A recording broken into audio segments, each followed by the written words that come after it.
ओम शांति।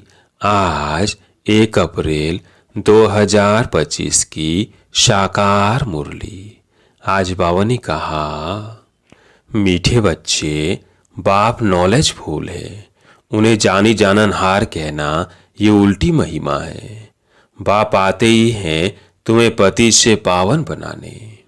प्रश्न, बाप के साथ साथ सबसे अधिक महिमा और किसकी है और कैसे? उत्तर, पहला, बाप के साथ भारत की महिमा भी बहुत है। भारत ही अविनाशी खंड है, भारत ही स्वर्ग बनता है। बाप ने भारतवासियों को ही धनवान, सुखी और पवित्र बनाया है। दूसरा, गीता की भी अपरंपार महिमा है, सर्वशास्त्रमयी शिरोमणि गीता है। तीसरा, तुम चैतन्य ज्ञान गंगाओं की भी बहुत महिमा है, तुम डायरेक्ट ज्ञान सागर से निकली हो। ओम शांति। ओम शांति का अर्थ तो नए व पुराने बच्चों ने समझा है। तुम बच्चे जान गए हो, हम सब आत्माएं परमात्मा की संतान हैं। परमात्मा ऊंचे ते ऊंचे और बहुत प्यारे ते प्यारा सभी का माशूक है। बच्चों को ज्ञान और भक्ति का राज तो समझाया है। ज्ञान माना दिन सतयुग त्रेता, भक्ति माना रात द्वापर कलयुग। भारत की ही बात है। पहले पहले तुम भारतवासी आते हो। 84 का चक्र भी तुम भारतवासियों के लिए है। भारत ही अविनाशी खंड है, भारत खंड ही स्वर्ग बनता है और कोई खंड स्वर्ग नहीं बनता। बच्चों को समझाया गया है, नई दुनिया सतयुग में भारत ही होता है, भारत ही स्वर्ग कहलाता है।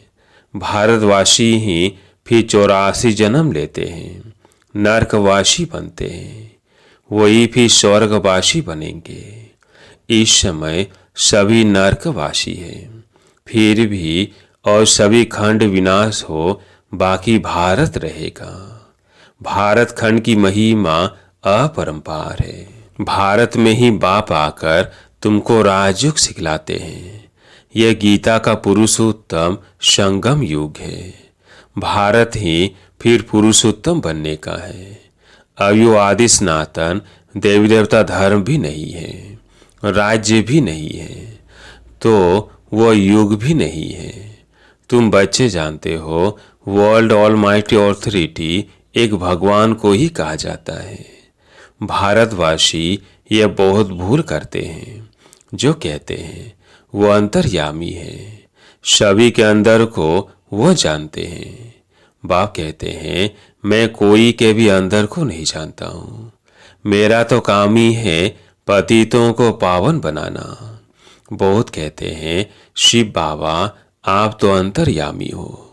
बाबा कहते हैं, मैं हूँ नहीं, मैं किसके भी दिल को नहीं जानता हूँ, मैं तो सिर्फ आकर पतितों को पावन बनाता हूँ। मुझे बुलाते ही पति दुनिया में है और मैं एक ही बार आता हूँ, जबकि पुरानी दुनिया को नया बनाना है। मनुष्य को यह पता नहीं है कि यह जो दुनिया है वो नई से पुरानी, पुरानी से नई कब होती है। हर चीज नई से पुरानी सतो रजो तमो में जरूर आती है। मनुष्य भी ऐसे होते हैं। बालक सतो प्रधान है, फिर युवा होते हैं, फिर वृद्ध होते हैं, अर्थात रजो तमो में आते हैं। बूढ़ा शरीर होता है तो वह छोड़कर फिर बच्चा बनेंगे। बच्चे जानते हैं नई दुनिया में भारत कितना ऊंच था। भारत की महिमा अपरंपार है। इतना सुखी, धनवान, पवित्र और कोई खंड है नहीं। फिर शतो प्रधान बनाने बाप आए हैं। शतो प्रधान दुनिया की स्थापना हो रही है। त्रिमूर्ति ब्रह्मा, विष्णु, शंकर को क्रिएट किसने किया? ऊंच तो शिव है। कहते हैं त्रिमूर्ति ब्रह्मा, अर्थ तो समझते नहीं। वास्तव में कहना चाहिए त्रिमूर्ति शिव, न कि ब्रह्मा। अब गाते हैं देवदेव महादेव। शंकर को ऊंच रखते हैं तो त्रिमूर्ति शंकर कहना, फिर त्रिमूर्ति ब्रह्मा क्यों कहते? शिव है रचयिता। गाते भी हैं परमपिता परमात्मा ब्रह्मा द्वारा स्थापना करते हैं ब्राह्मणों की। भक्ति मार्ग में नॉलेजफुल बाप को जानी जाननहार कह देते हैं। अब वो महिमा अर्थ सहित नहीं है। तुम बच्चे जानते हो बाप द्वारा हमें वर्षा मिलता है। वो खुद हम ब्राह्मणों को पढ़ाते हैं क्योंकि वो बाप भी है, सुप्रीम टीचर भी है। वर्ल्ड की हिस्ट्री ज्योग्राफी कैसे चक्र लगाती है वो भी समझाते हैं। वही नॉलेजफुल है। बाकी ऐसे नहीं कि वो जानी जाननहार है, यह भूल है। मैं तो सिर पाकर पतितों को पावन बनाता हूँ। एक ही जन्मों के लिए राज्य भाग्य देता हूँ। भक्ति मार्ग में है अल्पकाल का शोक, जिसको सन्यासी हठ योगी जानते ही नहीं। ब्रह्म को याद करते हैं। अब ब्रह्म तो भगवान नहीं, भगवान तो एक निराकार शिव है जो सर्वात्माओं का बाप है। हम आत्माओं को रहने का स्थान ब्रह्मांड स्वीट होम है। वहाँ से हम आत्माएं यहाँ पाठ बजाने आती है। आत्मा कहती है हम एक शरीर छोड़ दूसरा तीसरा लेती हूँ। 84 जन्म भी भारतवासियों की है जिन्होंने बहुत भक्ति की है। वही फिर ज्ञान भी जास्ती उठाएंगे। बाप कहते हैं गृहस्थ व्यवहार में भल रहो परंतु सीमत पर चलो। तुम सभी आत्माएं आशिक हो एक परमात्मा माशूक की। भक्ति मार्ग से लेकर तुम याद करते आए हो। आत्मा बाप को याद करती है। यह है ही दुख धाम। हम आत्माएं असुल शांति धाम की निवासी है। पीछे आए सुख धाम में, फिर हमने 84 जन्म लिए। हम सो हम का अर्थ भी समझाया है। वह तो कह देते आत्मा सो परमात्मा, परमात्मा सो आत्मा। अब बाप ने समझाया है हम सो देवता, क्षत्रिय, वैश्य सो शूद्र। अभी हम सो ब्राह्मण बने हैं सो देवता बनने के लिए। यह यथार्थ अर्थ वो है बिल्कुल रॉन्ग। सतयुग में एक देवी देवता धर्म अद्वैत धर्म था। पीछे और धर्म हुए हैं तो द्वैत हुआ है। द्वापर से आसुरी रावण राज्य शुरू हो जाता है। सतयुग में रावण राज्य ही नहीं तो 5 विकार भी नहीं हो सकते। वही संपूर्ण निर्विकारी। अभी तुम हो गॉडली स्टूडेंट, तो ये टीचर भी हुआ, फादर भी हुआ। फिर तुम बच्चों को सदगति दे स्वर्ग में ले जाते हैं तो बाप टीचर गुरु तीनों ही हो गया। उनके तुम बच्चे बने हो तो तुमको कितनी खुशी होनी चाहिए। मनुष्य तो कुछ भी नहीं जानते। रावण राज्य है ना, हर वर्ष रावण को जलाते आते हैं, परंतु रावण है कौन यह नहीं जानते। तुम बच्चे जानते हो यह रावण भारत का सबसे बड़ा दुश्मन है। यह नॉलेज तुम बच्चों को ही नॉलेजफुल बाप से मिलती है। वह बाप ही ज्ञान का सागर, आनंद का सागर है। ज्ञान सागर से तुम बादल भरकर फिर जाए वर्षा बरसाते हो। ज्ञान गंगाएं तुम हो, तुम्हारी ही महिमा है। बाप कहते हैं मैं तुमको अभी पावन बनाने आया हूँ। ये एक जन्म पवित्र बनो, मुझे याद करो तो तुम तमो प्रधान से शतो प्रधान बन जाएंगे। मैं ही पतित पावन हूँ। जितना हो सके याद को बढ़ाओ। मुख से शिव बाबा कहना भी नहीं है। जैसे आशिक मासूक को याद करते हैं, एक बार देखा बस, फिर बुद्धि में उनकी ही याद रहेगी। भक्ति मार्ग में जो जिस देवता को याद करते, पूजा करते, उसका साक्षात्कार हो जाता है। वो है अल्पकाल के लिए। भक्ति करते नीचे उतरते आए हैं। अब तो मौत सामने खड़ा है। हाय हाय के बाद फिर जय जयकार होनी है। भारत में ही रक्त की नदी बहनी है। सिविल वार के आसार भी दिखाई दे रहे हैं। तुम प्रधान बन गए हैं, अब तुम सतो प्रधान बन रहे हो। जो कल पहले देवता बने हैं वही आकर बाप से वर्षा लेंगे। कम भक्ति की होगी तो ज्ञान थोड़ा उठाएंगे, फिर प्रजा में भी नंबरवार पद पाएंगे।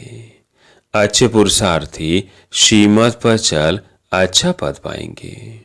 मैनर्स भी अच्छे चाहिए, दैवी गुण भी धारण करने हैं, वह फिर 21 जन्म चलेंगे। अभी है सब के आसुरी गुण। आसुरी दुनिया पति दुनिया है ना। तुम बच्चों को वर्ल्ड की हिस्ट्री ज्योग्राफी भी समझाई गई है। इस समय बाप कहते हैं याद करने की मेहनत करो तो तुम सच्चा सोना बन जाएंगे। सतयुग है गोल्डन एज, सच्चा सोना। फिर त्रेता में चांदी की अलाएं पड़ती है, कला कम होती जाती है। अभी तो कोई कला नहीं है। जब ऐसी हालत हो जाती है तो बाप आते हैं। ये अभी ड्रामा में नूंद है। इस रावण राज्य में सभी बेसमझ बन गए हैं, जो बेहद ड्रामा के पाठधारी होकर भी ड्रामा के आदि मध्य अंत को नहीं जानते हैं। तुम एक्टर्स हो ना, तुम जानते हो हम यहाँ पाठ बजाने आए हैं, परंतु पाठधारी होकर जानते नहीं। तो बेहद का बाप कहेंगे ना कि तुम कितने बेसमझ बन गए हो। अब मैं तुम्हें समझदार हीरे जैसा बनाता हूँ, फिर रावण कौड़ी जैसा बना देता है। मैं ही आकर सबको साथ ले जाता हूँ, फिर यह पति दुनिया भी विनाश होती है। मच्छरों सदृश सबको ले जाता हूँ। तुम्हारी एम ऑब्जेक्ट सामने खड़ी है, ऐसा तुमको बनना है, तब तो तुम स्वर्गवासी बनेंगे। तुम ब्रह्मा कुमार कुमारियां यह पुरुषार्थ कर रहे हो। मनुष्यों की बुद्धि तमो प्रधान है तो समझते नहीं। इतने बीके हैं तो जरूर प्रजापिता ब्रह्मा भी होगा। ब्राह्मण है चोटी, ब्राह्मण फिर देवता। चित्रों में ब्राह्मणों को और शिव को गुम कर दिया है। तुम ब्राह्मण अभी भारत को स्वर्ग बना रहे हो। अच्छा, मीठे मीठे सिकिलधे बच्चों प्रति माता पिता बाप दादा का याद प्यार और गुड मॉर्निंग। रूहानी बाप की रूहानी बच्चों को नमस्ते। हम रूहानी बच्चों की रूहानी बाप दादा को याद प्यार गुड मॉर्निंग नमस्ते नमस्ते। धारणा के लिए मुख्य सार। पहला पॉइंट, ऊंच पद के लिए श्रीमत पर चल अच्छे मैनर्स धारण करने हैं। दूसरा पॉइंट, सच्चा आशिक बन एक मासूक को ही याद करना है। जितना हो सके याद का अभ्यास बढ़ाते जाना है। आज प्यारे मीठे बाबा का वरदान। निमित्तपन की स्मृति से माया का गेट बंद करने वाले डबल लाइट भाव। निमित्तपन की स्मृति से माया का गेट बंद करने वाले डबल लाइट भाव। जो सदा स्वयं को निमित्त समझकर चलते हैं उन्हें डबल लाइट स्थिति का स्वतः अनुभव होता है। करण करावन हार करा रहे हैं, मैं निमित्त हूँ। इस स्मृति से सफलता होती है। मैंपन आया अर्थात माया का गेट खुला। निमित्त समझा अर्थात माया का गेट बंद हुआ। तो निमित्त समझने से माया झील भी बन जाते और डबल लाइट भी बन जाते। साथ साथ सफलता भी अवश्य मिलती है। यही स्मृति नंबर 1 लेने का आधार बन जाती है। आज का स्लोगन, त्रिकालदर्शी बनकर हर कर्म करो तो सफलता सहज मिलती रहेगी। त्रिकालदर्शी बनकर हर कर्म करो तो सफलता सहज मिलती रहेगी। अब सुनते हैं मातृ जी के अनमोल महावाक्य। हेडलाइन है, पहला, मनुष्य आत्मा अपनी पूरी कमाई अनुसार भविष्य प्रारब्ध भोगता है। मम्मा ने कहा, देखो, बहुत मनुष्य ऐसे समझते हैं हमारे पूर्व जन्मों की अच्छी कमाई से अभी ज्ञान प्राप्त हुआ है, परंतु ऐसी बात है ही नहीं। पूर्व जन्म का अच्छा फल है, यह तो हम जानते हैं। कल्प का चक्कर फिरता रहता है, सतो रजो तमो बदली होता रहता है, परंतु ड्रामानुसार पुरुषार्थ से प्रारब्ध बनने की मार्जिन रखी है। तब तो वह सतयुग में कोई राजा रानी, कोई दासी, कोई प्रजापद पाते हैं, तो यही पुरुषार्थ की सिद्धि है। वहां द्वैत ईर्ष्या होती नहीं, वह प्रजा भी सुखी है। राजा रानी प्रजा की ऐसी संभाल करते हैं जैसे माँ बाप अपने बच्चों की संभाल करते हैं। वह गरीब साहूकार सब संतुष्ट है। इस एक जन्म के पुरुषार्थ से 21 पीढ़ी के लिए सुख भोगेंगे। यह अविनाशी कमाई, जो इस अविनाशी कमाई में अविनाशी ज्ञान से अविनाशी पद मिलता है। अभी हम सतयुगी दुनिया में जा रहे हैं। यह प्रैक्टिकल खेल चल रहा है, यहाँ कोई छू मंत्र की बात नहीं है। दूसरा हेडलाइन, गुरु मंत्र, शास्त्रों की मत, कोई परमात्मा की मत नहीं है। मम्मा ने कहा, परमात्मा कहते हैं, बच्चे, यह गुरु मत, शास्त्र मत, कोई मेरी मत नहीं है। यह तो सिर्फ मेरे नाम की मत देते हैं, परंतु मेरी मत तो मैं जानता हूँ। मेरे मिलन का पता मैं आकर देता हूँ, उसके पहले मेरी एड्रेस कोई नहीं जानता। गीता में भले भगवानुवाच है, परंतु गीता भी मनुष्यों ने बनाई है। भगवान तो स्वयं ज्ञान का सागर है। भगवान ने जो महावाक्य सुनाए हैं उनका यादगार फिर गीता बनी है। यह विद्वान पंडित आचार्य कहते हैं। परमात्मा ने संस्कृत में महावाक्य उच्चारण किए, उसे सीखने बिगर परमात्मा मिलन नहीं हो सकेगा। यह तो और ही उल्टा कर्म कांड में फंसाते हैं। वेद शास्त्र पर अगर सीढ़ी चढ़ जावे तो फिर उतना ही उतरना पड़े, अर्थात उनको भुलाए एक परमात्मा से बुद्धि योग जोड़ना पड़े, क्योंकि परमात्मा साफ कहता है, इन कर्म कांड वेद शास्त्र पढ़ने से मेरी प्राप्ति नहीं होती है। देखो ध्रुव, प्रहलाद, मीरा ने क्या शास्त्र पढ़ा, यहाँ तो पढ़ा हुआ भी सब भूलना पड़ता है। जैसे अर्जुन ने पढ़ा था तो उनको भी भूलना पड़ा। भगवान के साफ महावाक्य है, श्वासो श्वास मुझे याद करो, इसमें कुछ भी करने की जरूरत नहीं है। जब तक यह ज्ञान नहीं है तो भक्ति मार्ग चलता है, परंतु ज्ञान का दीपक जग जाता है तो कर्म कांड छूट जाते हैं। क्योंकि कर्म कांड करते करते अगर शरीर छूट जावे तो फायदा क्या मिला, प्रारब्ध तो बनी नहीं। कर्म बंधन के हिसाब किताब से तो मुक्ति मिली नहीं। लोग तो समझते हैं झूठ न बोलना, चोरी न करना, किसी को दुख न देना, ये अच्छा कर्म है, परंतु यहाँ तो सदा काल के लिए कर्मों की बंधायमानी से छूटना है और विकर्मों की जड़ को निकालना है। हम तो चाहते हैं ऐसा बीज डाले जिससे अच्छे कर्मों का झाड़ निकले। इसलिए मनुष्य जीवन के कार्य को जान श्रेष्ठ कर्म करना है। अच्छा, ओम शांति। आज का व्यक्ति इशारा, कंबाइंड रूप की स्मृति से सदा विजयी बनो। शिव शक्ति का अर्थ ही है कंबाइंड, बाप और आप दोनों को मिलाकर कहते हैं शिव शक्ति। तो जो कंबाइंड है उसे कोई अलग नहीं कर सकता।